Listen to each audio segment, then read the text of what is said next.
السلام علیکم ورحمۃ اللہ وبرکاتہ۔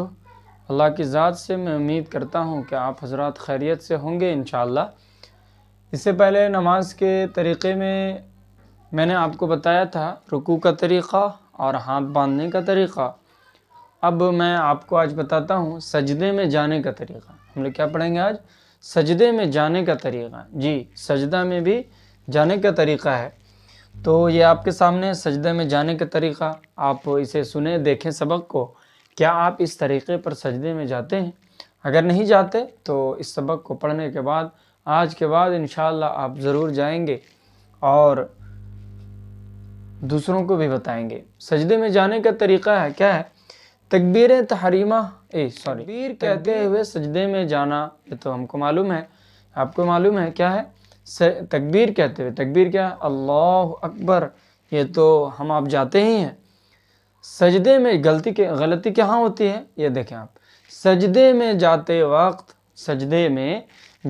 وقت سر اور سینے کو نہ جھکانا، یعنی جب ہم سجدہ میں جا رہے ہیں تو ایسے اکڑ کے نہیں جانا ہے، بلکہ ہم سیدھا رہیں گے اور سیدھا جائیں گے، سینہ بھی ایسے رہے گا اور سر بھی نہیں جھکے گا۔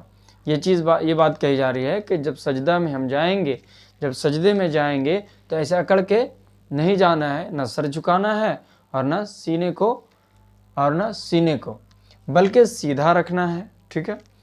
نمبر 3 دیکھیں آپ، نمبر 3 میں بتا رہا ہے پہلے دونوں گھٹنوں کو زمین پر رکھنا۔ جب ہم زمین کیا کریں گے؟ پہلے دونوں گھٹنوں کو رکھیں گے، پھر دونوں ہاتھوں کو، پھر ناک کو اور پھر پیشانی کو۔ پہلے کیا رکھیں گے؟ پہلے دونوں گھٹنوں کو زمین پر رکھنا، پھر دونوں ہاتھوں کو، پھر ناک کو، پھر پیشانی کو۔ یہ آپ یاد رکھیں گے، پہلے گھٹنا، پھر ہاتھ، پھر ناک، پھر پیشانی، ٹھیک ہے۔ یہ سجدے میں جانے کا طریقہ ہوا۔ آگے دیکھتے ہیں سجدے کا طریقہ کیا ہے۔ سجدہ ہم جب چلے گئے ہیں سجدے میں تو ہم سجدہ کیسے کریں گے؟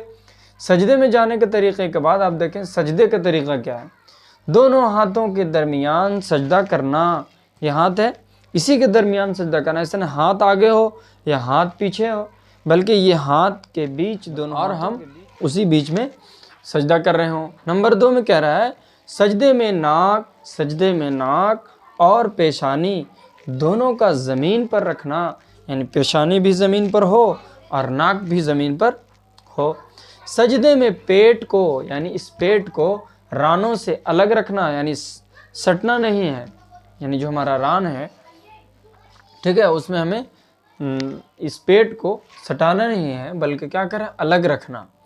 نمبر 4 پہلوؤں کو بازوؤں سے الگ رکھنا، ٹھیک ہے، یہ الگ رہے گا، ہے نا۔ سجدہ میں ہم جائیں گے تو الگ رکھیں گے، لیکن ایسا بھی ہوتا ہے کہ جب جماعت سے آپ نماز پڑھ رہے ہوں تو بغل میں آپ سجدہ کرے گا تو اتنا پھیلا دے گا کہ آپ کو تکلیف ہونے لگے گی، تو اس کا بھی ہم لوگ جماعت میں سے جب نماز پڑھیں گے تو اس کا خیال ضرور رکھیں گے، ہے نا۔ اب ایسا نہ پھیلا دیں کہ بغل والے کو تکلیف ہو اور وہ خود بھی پھیلا نہ پائے۔ پڑھ رہے ہیں سنگل نماز پڑھ رہے ہیں تو اس کا پورا خیال رکھیں، پورا پھیلیں، اور جماعت سے بھی پڑھ رہے ہیں تو بھی پھیلیں، لیکن تھوڑا سا بغل والے کا خیال ضرور رکھیں۔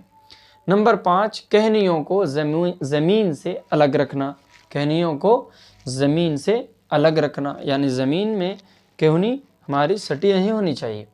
نمبر 6 سجدے میں کم از کم منیمم کتنا؟ سبحان ربی الاعلیٰ 3 مرتبہ پڑھنا۔ نمبر 7 سجدے کی حالت میں پیروں کی انگلیوں کو زمین پر رکھتے ہوئے قبلہ کی طرف موڑنا۔ یہ بات سمجھ میں آئی؟ کیا کہہ رہا ہے؟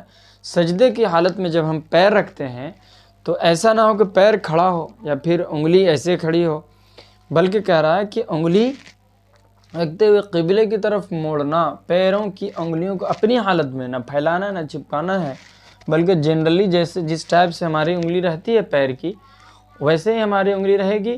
لیکن اس میں کرنا کیا ہے کہ جب ہمیں مان لیجیے یہ زمین ہے، یہ ہماری انگلی ہے، تو یہ مڑی ہوئی رہے گی اور قبلے کی طرف رہے گی، تو یہ قبلے کی طرف جائے گی اور ایسے مڑی ہوئی بھی رہے گی۔